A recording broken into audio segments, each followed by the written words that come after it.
മുഖ്യധാര രാഷ്ട്രീയ പാർട്ടികളെ ആക്ഷേപഹാസ്യത്തിൽ ചിത്രീകരിച്ച് മാവോയിസ്റ്റ് വീഡിയോ. രാഷ്ട്രീയ പാർട്ടികൾക്ക് ജനങ്ങളെ കൊള്ളയടിക്കാനുള്ള മാർഗം മാത്രമാണ് തെരഞ്ഞെടുപ്പെന്ന് വീഡിയോയിൽ പറയുന്നു.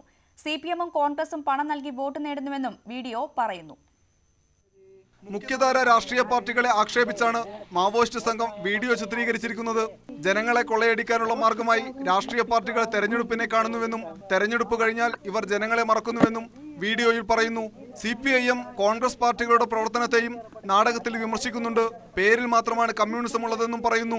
വൻകിട ജലസേചന കമ്പനികളുടെ ചൂഷണങ്ങൾ കണ്ടില്ലെന്ന് നടിക്കുന്നു. പട്ടയമില്ലാത്ത ഭൂമി നൽകി അട്ടപ്പാടിയിലെ ആദിവാസികളെ വഞ്ചിക്കുകയാണ് കോൺഗ്രസ് ചെയ്തതെന്നും കുറ്റപ്പെടുത്തുന്നു. പ്രധാനമന്ത്രി റേഡിയോയിലൂടെ നടത്തുന്ന മൻ കി ബാത്തിനെയും തമിഴ്നാട്ടിലെ അമ്മ രാഷ്ട്രീയത്തെയും മാവോയിസ്റ്റുകൾ വീഡിയോയിൽ വിമർശിക്കുന്നുണ്ട്. 5 അംഗ സംഘമുള്ള വീഡിയോയിൽ 2 പേർ സ്ത്രീകളാണ്. പൂർണ്ണമായും തമിഴിൽ ചിത്രീകരിച്ച വീഡിയോ ആശയ പ്രചാരണത്തിന് ഉപയോഗിക്കണമെന്നും പറയുന്നുണ്ട്. വീഡിയോയെ സംബന്ധിച്ച് പോലീസ് അന്വേഷണം ആരംഭിച്ചു. ന്യൂസ് 18 വയനാട്.